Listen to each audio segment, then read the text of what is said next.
جس کو نبی اور رسول کہا، اور اسے ایسی صلاحیت عطا فرمائی کہ وہ فرشتوں کے واسطے سے یہ براہ راست اللہ رب العزت سے احکام حاصل کر کے انسانوں تک پہنچا سکے۔ لہٰذا انسانوں میں سے ہی رسولوں اور نبیوں کو خلیفہ بنا کر بھیجنا اللہ رب العزت کی رحمت، لطف اور احسان ہے۔ فرشتوں نے عرض کیا اتجعل فیہا من یفسد فیہا ویسفک الدماء ونحن نسبح بحمدک ونقدس لک، کیا تو زمین میں اسے نائب بنائے گا جو اس میں فساد پھیلائے گا اور خون بہائے گا، حالانکہ ہم تیری حمد کرتے ہوئے تیری تسبیح کرتے ہیں اور تیری پاکی بیان کرتے ہیں۔ اللہ رب العزت نے ارشاد فرمایا انی اعلم ما لا تعلمون، بے شک میں وہ جانتا ہوں جو تم نہیں جانتے۔ علامہ ابن کثیر رحمۃ اللہ تعالیٰ علیہ لکھتے ہیں کہ فرشتوں نے انسان کے بارے میں جو کلام کیا کہ انسان فساد کرے گا اور خون بہائے گا، اس کلام کا مقصد اللہ تعالیٰ کی تخلیق یا اس کی مشیت و ارادے پر اعتراض کرنا نہیں تھا، اور نہ ہی انسان کے مقام و مرتبے کا انکار مقصود تھا، اور یوں ہی انسانوں سے حسد بھی ان کا منشا نہیں تھا، کیونکہ فرشتے تو معصوم ہیں اور ان سے اللہ رب العزت کے معاملات پر اعتراض یا کسی سے حسد کا تصور تک نہیں کیا جا سکتا۔ ان کی عرض اظہار تعجب اور خلیفہ بنانے کی حکمت معلوم کرنے کے لیے تھی۔ گویا انہوں نے یوں عرض کیا اے اللہ، انسانوں کی پیدائش میں کیا حکمت ہے، حالانکہ یہ لوگ زمین میں فساد کریں گے، خون بہائیں گے۔ اگر اس تخلیق کا مقصد یہ ہے کہ وہ تیری عبادت کریں تو اس کے لیے ہم موجود ہیں، جو دن رات کسی کوتاہی اور اکتاہٹ کے بغیر تیری عبادت میں مشغول رہتے ہیں۔ علامہ عبداللہ نصفی تفسیر مدارک میں لکھتے ہیں فرشتوں نے انسانوں کی طرف فساد پھیلانے اور خون ریزی کی نسبت اس لیے کی تھی کہ انہیں معلوم تھا کہ اولاد آدم میں سے کچھ لوگ فساد اور خون ریزی کریں گے، اور یہ علم فرشتوں کو یا تو صراحت کے ساتھ اللہ رب العزت کی طرف سے دیا گیا تھا، یا انہوں نے لوح محفوظ سے پڑھا تھا، یا انہوں نے ان جنات پر قیاس کیا تھا جو پہلے زمین پر آباد تھے اور وہاں فساد بپا کیا کرتے تھے۔ ابن عساکر رحمۃ اللہ تعالیٰ علیہ لکھتے ہیں کہ حضرت عبداللہ بن مسعود رضی اللہ تعالیٰ عنہما سے روایت ہے کہ اللہ رب العزت نے حضرت جبریل علیہ السلام کو زمین کی طرف بھیجا تاکہ وہ اس سے مٹی لے کر آئیں، تو زمین نے کہا میں اس سے اللہ تعالیٰ کی پناہ چاہتی ہوں کہ مجھ سے کچھ کم کیا جائے یا میری کوئی چیز خراب کی جائے۔ حضرت جبریل علیہ السلام مٹی لیے بغیر واپس لوٹ آئے اور عرض کی اے میرے رب، زمین نے تیری پناہ طلب کی تو میں نے اسے پناہ دے دی۔ پھر اللہ رب العزت نے حضرت میکائیل علیہ السلام کو بھیجا تو ان سے بھی زمین نے وہی کہا اور انہوں نے بھی اسے پناہ دے دی اور لوٹ کر بارگاہ الہی میں وہی عرض کی جو حضرت جبریل علیہ السلام نے کی تھی۔ پھر اللہ رب العزت نے حضرت اسرائیل علیہ السلام کو بھیجا، زمین نے ان سے پناہ طلب کی تو انہوں نے فرمایا میں اس بات سے اللہ تعالیٰ کی پناہ طلب کرتا ہوں کہ اس کا حکم نافذ کیے بغیر واپس لوٹ جاؤں۔ چنانچہ انہوں نے سطح زمین سے مٹی لے لی۔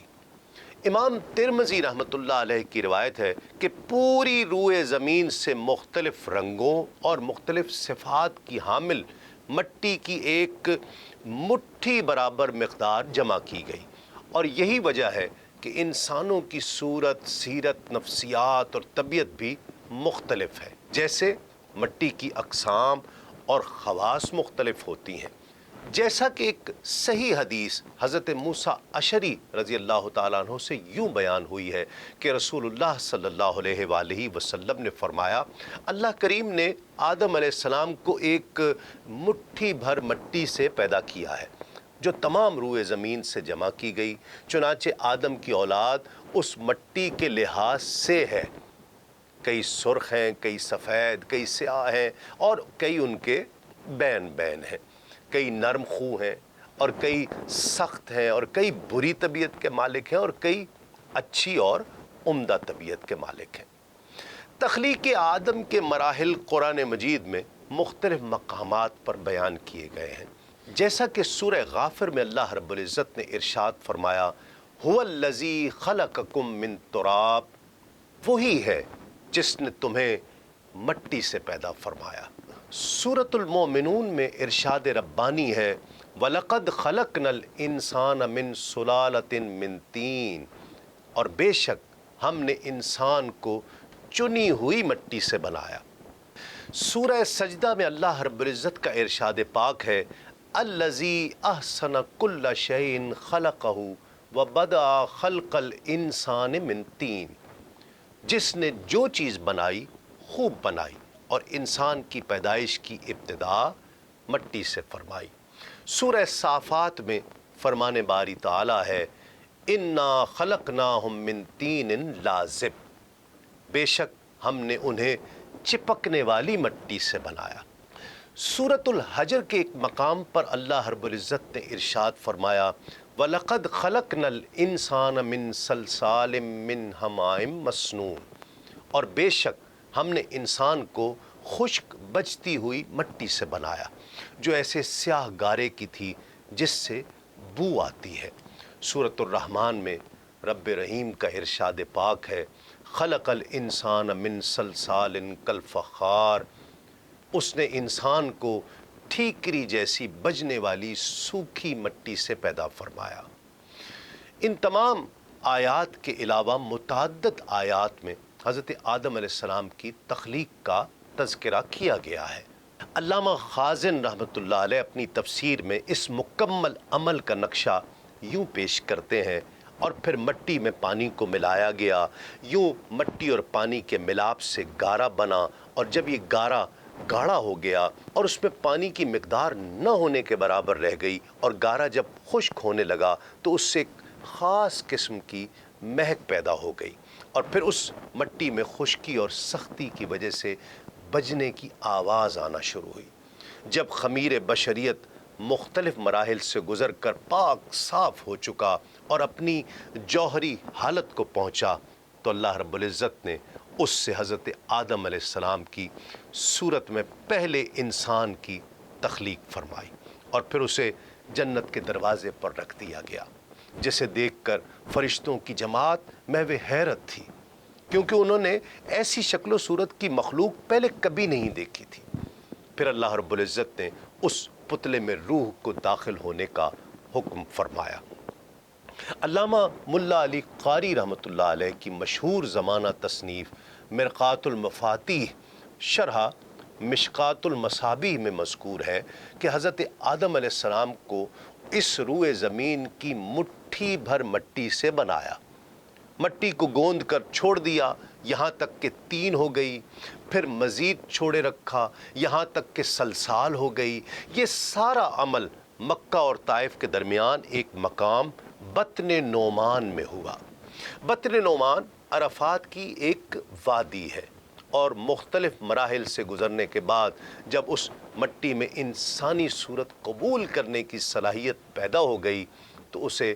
جنت میں لے جایا گیا جہاں حضرت آدم علیہ السلام کی صورت بنائی گئی۔ صحیح بخاری میں ہی حضرت انس رضی اللہ تعالیٰ عنہ سے مروی ہے کہ حضور پر نور صلی اللہ علیہ وآلہ وسلم نے ارشاد فرمایا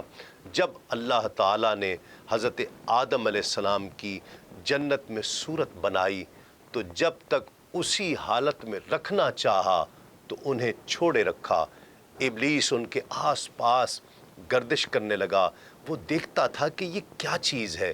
تو جب اس نے انہیں خالی پیٹ دیکھا تو سمجھ گیا کہ یہ ایسی مخلوق پیدا کی گئی ہے جو اپنے اوپر قابو نہیں رکھ سکے گی۔ امام جلال الدین سیوطی رحمۃ اللہ علیہ اپنی کتاب شرح صحیح مسلم میں اس کی تشریح کرتے ہیں کہ اپنے اوپر قابو نہ رکھنے سے ابلیس کی مراد یہ تھی کہ یہ مخلوق شہوت اور غصے کے وقت اپنے نفس پر قابو نہیں رکھے گی اور شیطانی وسوسوں کا شکار ہو جائے گی۔ مسلم شریف کی ایک روایت میں ہے اللہ تعالیٰ نے حضرت آدم علیہ السلام کو مخلوق کے آخر میں جمعہ کے دن عصر کے بعد دن کی آخری ساعت میں عصر سے لے کر رات تک کے درمیان پیدا فرمایا۔ مفتی احمد یار خان نعیمی رحمۃ اللہ علیہ میرات المناجیح میں لکھتے ہیں کہ یہاں حضرت آدم علیہ السلام کی پیدائش سے مراد یا تو ان کے جسم اطہر کی تکمیل ہے یا جسم اطہر میں روح پھونکنا مراد ہے، کیونکہ حضرت آدم علیہ السلام کے جسم کی ساخت تو بہت عرصے تک ہوتی رہی، ہر قسم کی مٹی پانی کا جمع فرمانا، پھر اس کا خمیر کرنا، پھر اعضائے ظاہری و باطنی کا بنانا، پھر بہت روز تک سکھانا، اس میں بہت دن لگے۔ یہ ایک دن اور ایک ساتھ میں نہیں ہوا۔ سنن ابی داؤد میں حضرت ابو ہریرہ رضی اللہ تعالیٰ عنہ سے مروی روایت ہے، حضور نبی کریم صلی اللہ علیہ وآلہ وسلم نے ارشاد فرمایا، بہترین دن جس میں سورج نکلے وہ جمعہ کا دن ہے۔ اسی دن حضرت آدم علیہ السلام کو پیدا کیا گیا، جمعہ کے روز ہی انہیں جنت سے زمین پر اتارا گیا، جمعہ کے روز ہی ان کی توبہ قبول فرمائی گئی، جمعہ کے روز ہی ان کی وفات ہوئی اور جمعہ کے روز ہی قیامت قائم ہوگی۔ ناظرین کرام، یہاں ایک مختصر سا وقفے کے بعد لوٹتے ہیں اس یقین کے ساتھ آپ کہیں نہیں جائیں گے۔ ناظرین کرام، خوش آمدید، آپ کا خیر مقدم ہے۔ حضرت آدم علیہ السلام کی تخلیق اور اس کے مراحل کا تذکرہ ہو رہا تھا اور جمعہ کے دن کی عظمتوں کا بھی تذکرہ ہوا۔ اللہ رب العزت نے حضرت آدم علیہ السلام کی تخلیق خاص اپنے دست قدرت سے فرمائی، جیسا کہ ابلیس کے سجدہ نہ کرنے پر اللہ رب العزت نے اس سے فرمایا، قال یا ابلیس ما منعک ان تسجد لما خلقت بیدی۔ اللہ تعالیٰ نے فرمایا، اے ابلیس، تجھے اسے سجدہ کرنے سے کس چیز نے روکا جسے میں نے اپنے ہاتھوں سے پیدا کیا۔ اللہ رب العزت نے ہی آپ علیہ السلام کی تخلیق کو پایہ تکمیل تک پہنچا کر اس جسم مبارک میں اپنی خاص اور معزز روح پھونکی، جیسا کہ فرشتوں کو دیے جانے والے اس حکم سے ظاہر ہے۔ سو جب میں اسے ٹھیک ٹھاک کر لوں اور اس میں اپنی روح پھونک دوں۔ امام ابن حبان اپنی صحیح میں حضرت انس بن مالک رضی اللہ تعالی عنہما سے روایت کرتے ہیں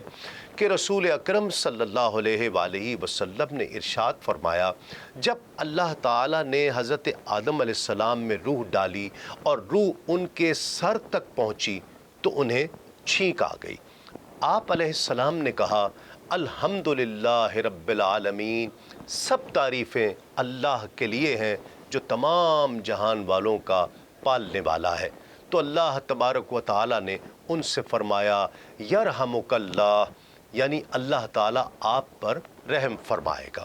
ترمذی شریف کی حدیث میں ہے کہ جب اللہ تعالیٰ نے حضرت آدم علیہ السلام کو تخلیق فرمایا اور ان میں روح پھونکی تو انہیں چھینک آئی۔ آپ علیہ السلام نے الحمدللہ کہنے کا ارادہ فرمایا تو اذن الہی سے آپ نے اللہ تعالیٰ کی حمد کی۔ پھر اللہ تعالیٰ نے فرمایا، اللہ کی تم پر رحمت ہے، اے آدم فرشتوں کی اس جماعت کے پاس جاؤ اور کہو السلام علیکم۔ چنانچہ انہوں نے السلام علیکم کہا تو فرشتوں نے جواب دیا، علیک السلام ورحمۃ اللہ۔ پھر آپ علیہ السلام بارگاہ الہی میں لوٹے تو اللہ تعالیٰ نے ارشاد فرمایا، یہ تمہارا اور تمہاری اولاد کا آپس میں سلام ہے۔ یہی روایت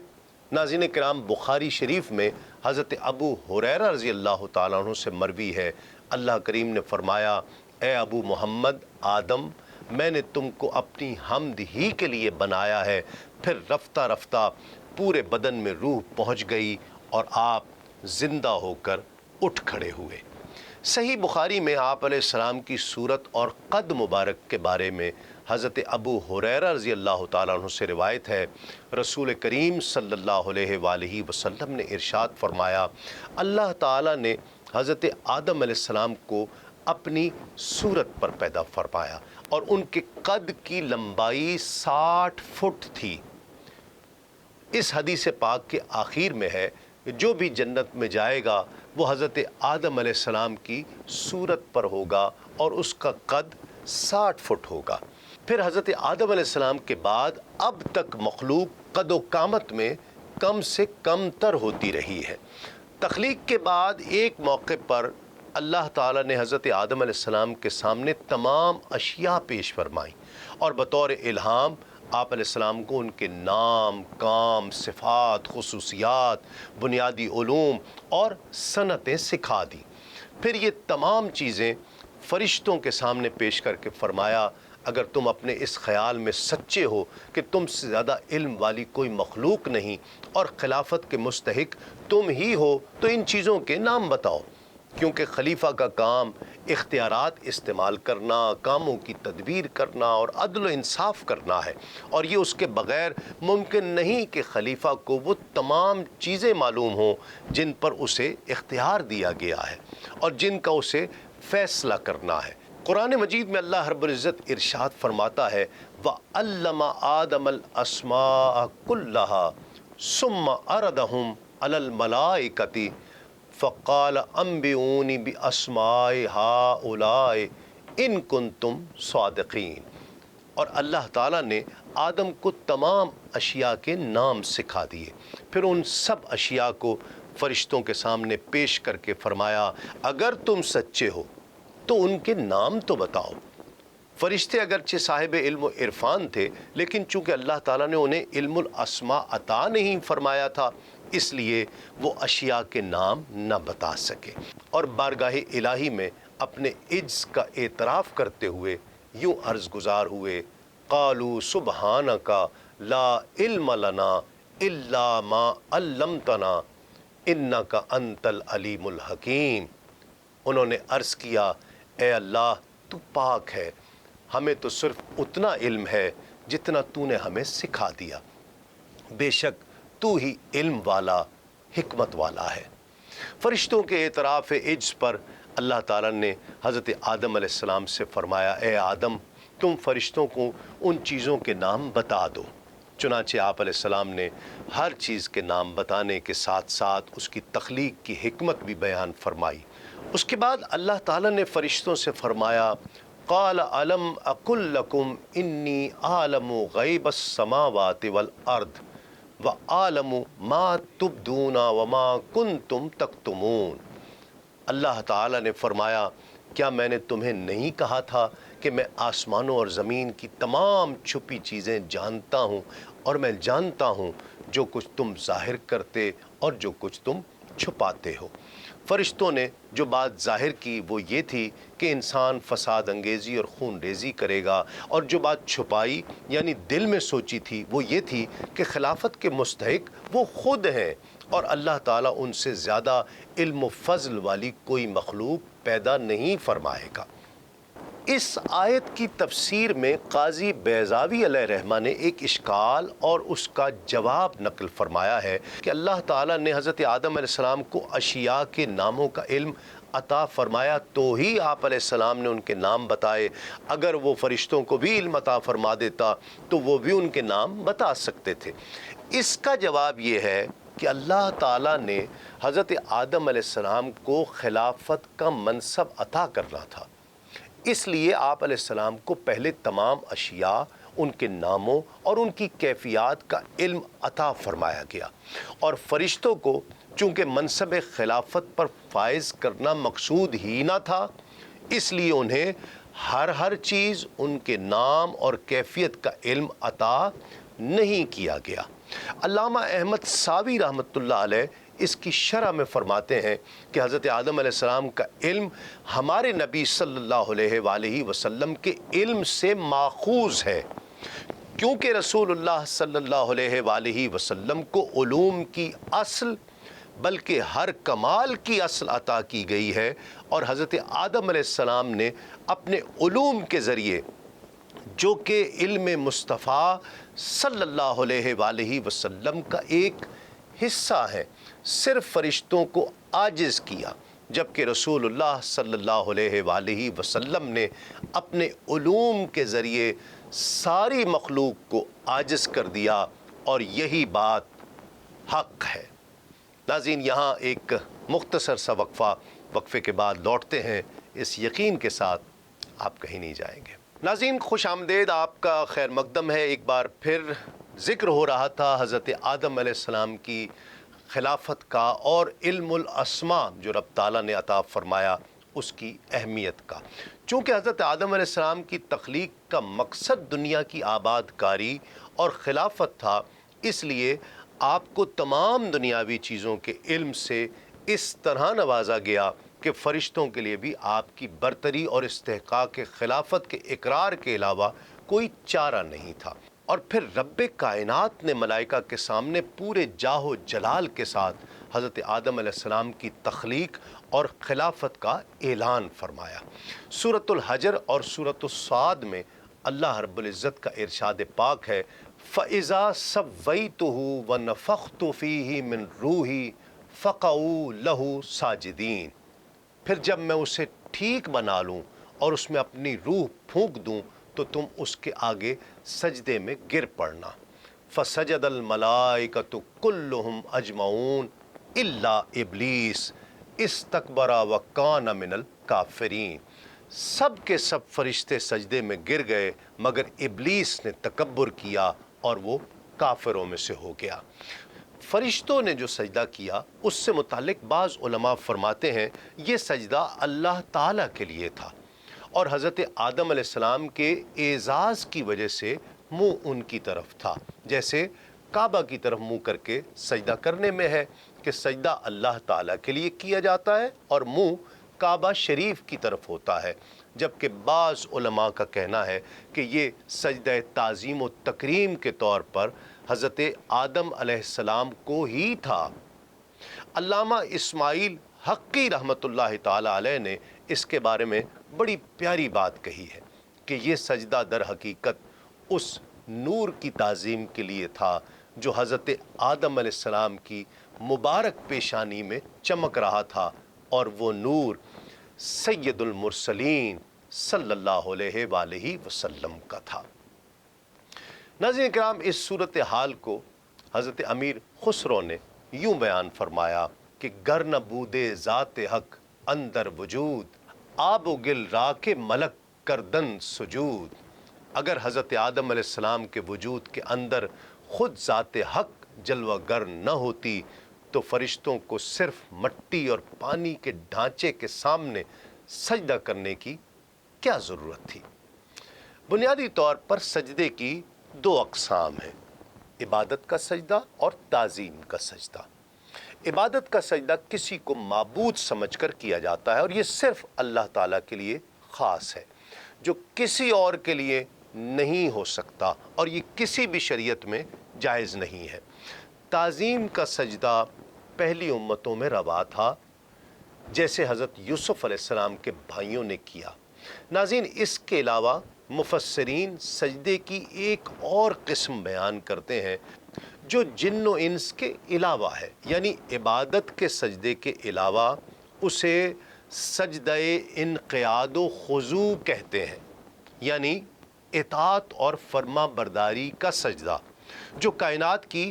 ہر شے کرتی ہے۔ جیسا کہ سورج کے متعلق صحیح بخاری میں حضرت ابو ذر رضی اللہ تعالیٰ عنہ سے مروی ہے، انہوں نے کہا کہ جب سورج غروب ہوا تو نبی کریم صلی اللہ علیہ وآلہ وسلم نے پوچھا، کیا تمہیں معلوم ہے کہ یہ سورج کہاں جاتا ہے؟ میں نے عرض کیا، اللہ اور اس کے رسول ہی کو خوب علم ہے۔ آپ صلی اللہ علیہ وآلہ وسلم نے فرمایا، یہ سورج جا کر عرش کے نیچے سجدہ کرتا ہے، پھر اللہ تعالیٰ سے اجازت مانگتا ہے تو اسے اجازت دی جاتی ہے، اور وہ دن بھی قریب ہے جب یہ سجدہ کرے گا اور اس کا سجدہ قبول نہیں ہوگا اور اجازت طلب کرے گا، لیکن اسے اجازت نہیں ملے گی، بلکہ اسے کہا جائے گا جہاں سے آئے ہو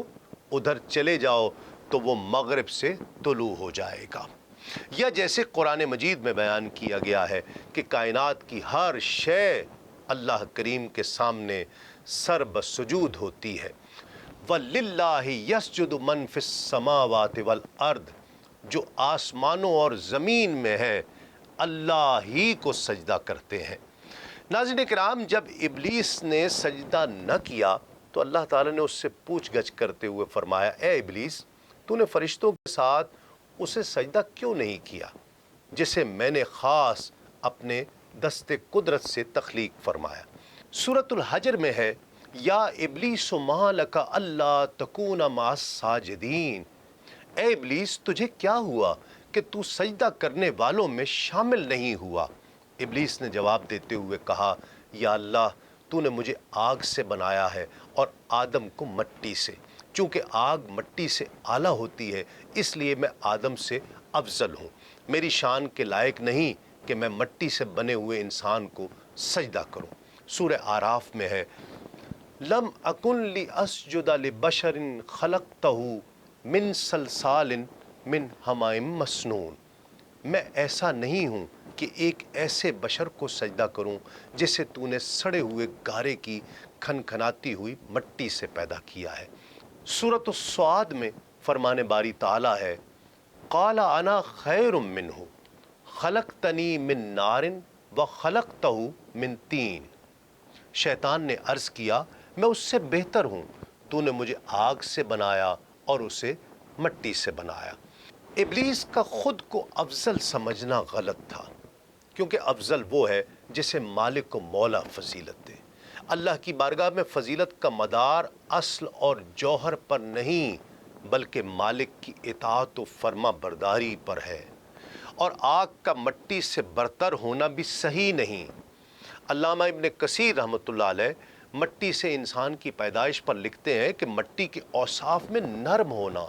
حامل مشقت ہونا، دوسروں کا بوجھ اٹھانا، چیزوں کا اگانا، بڑھانا، پرورش کرنا ہے، جبکہ آگ کی صفت ہے جلدی کرنا، جلا دینا اور بے چینی پھیلانا وغیرہ وغیرہ۔ اسی وجہ سے ابلیس اپنے گناہ پر اڑ گیا اور حضرت آدم علیہ السلام نے گناہ کی معذرت کی اور رجوع کیا۔ تفسیر مدارک میں ہے کہ مٹی میں سنجیدگی اور وقار ہے، اس سے انسان میں علم و حیا اور صبر پایا جاتا ہے جو کہ توبہ استغفار کی طرف لے کر جاتا ہے، جبکہ آگ میں اضطراب، بے چینی، بلند طلبی ہے جو تکبر کی طرف لے کر جاتی ہے۔ آگ خیانت کا مرکز، فنا کا محرک، اور اس کے مقابل مٹی امانت کی معاون اور نشو و نما کی معین ہے۔ تفسیر بغوی میں ہے کہ مٹی کو آگ پر فضیلت ہے۔ مٹی کی خاصیت وزن، وقار، بردباری اور صبر ہے۔ یہی چیزیں آدم علیہ السلام کے لیے توبہ، تواضع اور تضرع کی طرف دائی بنی، اور جن کی وجہ سے اللہ کریم نے انہیں چن لیا، ہدایت دی اور توبہ قبول فرمائی۔ جب اللہ تعالیٰ نے حضرت آدم علیہ السلام کو سجدہ کرنے کا حکم دیا تو اس پر سجدہ کرنا لازم و واجب تھا۔ یہ اس کی حماقت و بدبختی تھی کہ اس نے اللہ تعالیٰ کا صریح حکم نہ مانا اور بردود ہوا۔ ناظرین کرام، آج کے پروگرام میں ہم نے جانا کہ اللہ رب العزت نے حضرت آدم علیہ السلام کو خلیفہ کیوں بنایا، اور ملائکہ نے اس پر جو رد عمل ظاہر کیا اس کی حکمت عملی کیا تھی۔ حضرت آدم علیہ السلام کی تخلیق کن مراحل اور لمحات میں کی گئی، حضرت آدم علیہ السلام کی شکل و شباہت کیسی تھی، جناب آدم علیہ السلام کو علم اور معرفت کے موتیوں سے کیوں آراستہ و پیراستہ فرمایا گیا، سجدہ ملائکہ کا اصل مقصد و محور کون سی ہستی تھی۔ انشاءاللہ آئندہ کے پروگرام میں ہم بات کریں گے کہ ابلیس کا تعارف اور اس کا دائرہ اختیار کیا ہے، کون ہے ابلیس، حضرت حوا علیہ السلام کی تخلیق کیسے اور کیوں کی گئی، کون سا پھل کھانے سے حضرت آدم علیہ السلام کو روکا گیا تھا، حضرت آدم علیہ السلام نے شجر ممنوعہ کا پھل کیوں کھایا۔ آج کے لیے اتنا ہی۔ تسلیم احمد صابری کو اجازت دیجیے۔ السلام علیکم۔ تسلیمات۔